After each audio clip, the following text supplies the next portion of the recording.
Hi, welcome back again to another vlog. So for now, this vlog, papakita ko sa inyo kung anong mga ginagawa ko sa duty dito sa Riyadh Refinery Clinic. Dito sa Riyadh.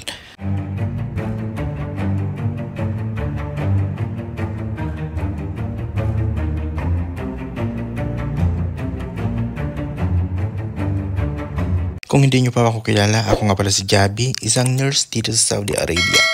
Industrial nurse kami, kaya hindi ako naka-white duty, hindi ako naka-scrub suit, at hindi ako nakapangputi. So una, pagdating ko pa lang dito sa clinic, nag-aasikaso na ako ng mga checklist. Dino-double check ko yung mga ginagawa ng mga junior staff ko and nag-check ako ng mga narcotics kung anong i-endorse nila. Nag-check din ako ng mga logbook, kung may special endorsement na kailangan gawin o kailangan basahin.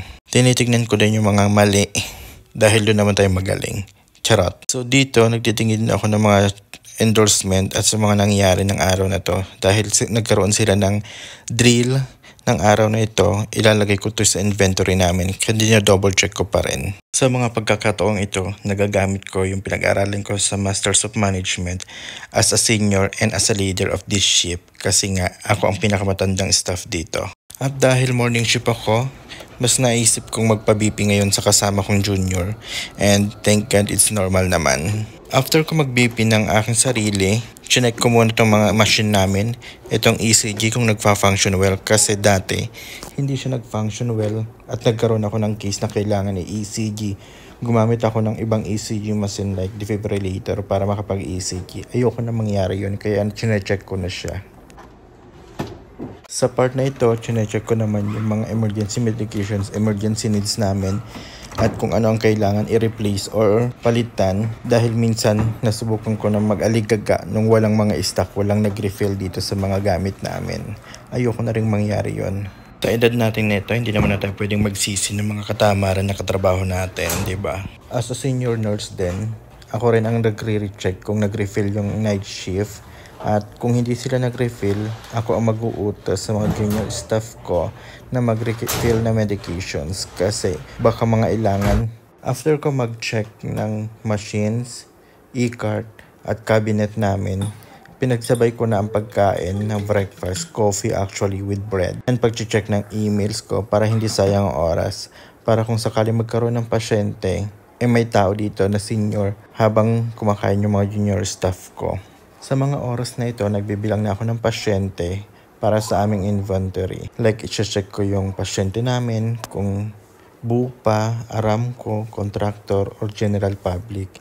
Iba-iba kasi ang kategory ng mga pasyente rito sa clinic namin, kaya mas minabuti kong gawin na lang na maaga para if ever mag-e-enter na lang ako mamaya alas 12 ng gabi. Ultimo gamot ay nililista ko na din para pag naglagay ako sa inventory namin, madali na lang mag-inventory. Ganun ang ginagawa ko para mas mapadali ang trabaho. Para kung may pasyente sa shift namin, mag-a-add na lang ng mag-a-add. Minsan, pag ganitong gabi, juniors ang pinapagawa ko ng inventory namin para matuto sila. Minsan kasi pag nag-promote ang company, may mga senior na hindi pa marunong sa ganitong inventory. Kaya minsan akong gumagawa, minsan yung junior ko. Mas mainam na rin yun, baka kung sakali mag-exit tayo mga senior namin, alam na ng mga junior ang gagawin nila pag wala na kami dito. At dahil tapos na ang task ko, nagpahinga lang ako dito, nag-open na ako ng computer ko at nanonood ng mga vlogs, naghihintay ng mga emails at kung ano pa ibang trabaho.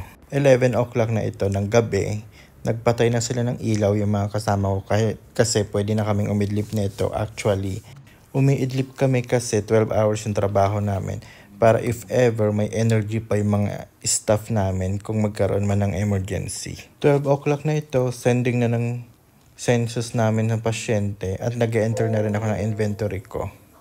After ko mag-inventory, umidlip ako ng very light. At itong mga oras na ito ay alas 5 na ng umaga, kaya nagpre-prepare na ako, nag-aayos na ako ng mga gamit ko. Magpapaalam na ako sa mga pusa dito kasi matatagalan na naman ang pagbalik ko.